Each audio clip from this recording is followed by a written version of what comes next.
Top 10 quarterback list. Sorry. Top 10 coach list. 10, Doug Peterson. 9, Mike Vrabel. 8, Kyle Shanahan. 7, Sean McVay. 6, Sean Payton. 5, Pete Carroll. Number 4. I got 4 left. Who's left? At number 4, John Harbaugh, longtime coach of the Ravens. Got that job in 2008, has been there ever since. The Ravens contend far more often than not. They're a team that always has that feel of they're better than the sum of the parts. Harbaugh makes them better than what you think they would be. Every year, it's kind of like, their defense isn't very good going into the season. Then by the time you get to November or December, hey, their defense is pretty damn good. How did that happen? And look, offensively, who knows what it's going to be this year. Todd Monken comes in, replacing Greg Roman, and they've had a line of not great offensive coordinators. The best move as a coach that John Harbaugh ever made was firing Cam Cameron and giving the duties to Jim Caldwell during the 2012 season.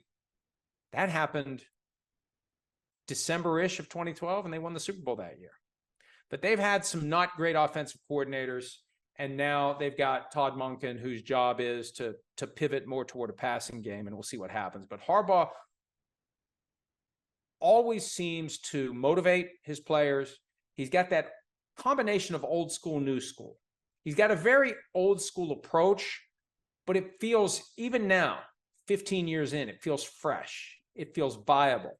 It's not the kind of thing where you think, we got to reset the whole roster every once in a while. The message is going to get stale. Football is football, and John Harbaugh understands it. He knows how to coach it. He's very competitive, and he just finds a way to get the most out of whatever players he happens to have on his roster at any given time. It helps that they typically have pretty good players. I mean, between Ozzie Newsome and Eric DeCosta, they've done a pretty good job of loading the cupboard with all sorts of viable options for John Harbaugh. But he falls clearly into that category of, if he would be fired, he would instantly end up coaching somewhere else. They would be clamoring to get John Harbaugh if he became available.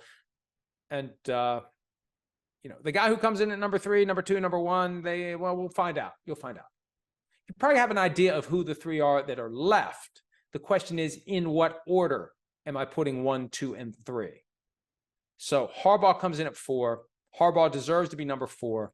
Harbaugh deserves to be the coach of the Ravens as long as he wants to be. And if they would ever decide to move on, Harbaugh would go somewhere else and make an impact right away. And he's a guy who's creeping into his 60s, but it just feels like he'll be around as long as he wants to be around. And I think that, to the extent that we say Pete Carroll is a youthful 71, Harbaugh is a very youthful 60. And I think Harbaugh is going to be a youthful 65, a youthful 70, a youthful 75, and who knows how long he'll go. He may go long enough that he's in contention to eclipse all of the records, because he's quietly put together a pretty strong career.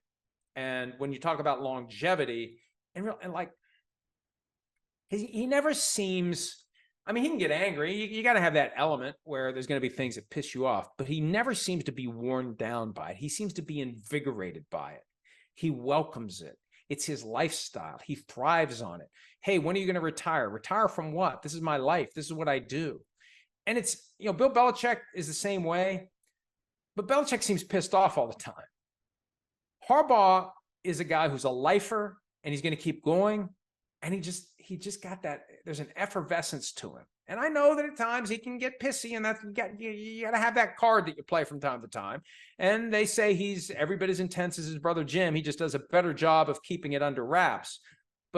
But I just get a sense that he's going to keep going, and he's going to keep going, and he's going to keep going. And whether it's the Ravens or someone else, as long as he wants to coach, he's going to have a spot in the National Football League. Hi, it's Mike Florio. Thanks for watching PFT on YouTube. Hit subscribe for the latest news and analysis from Pro Football Talk.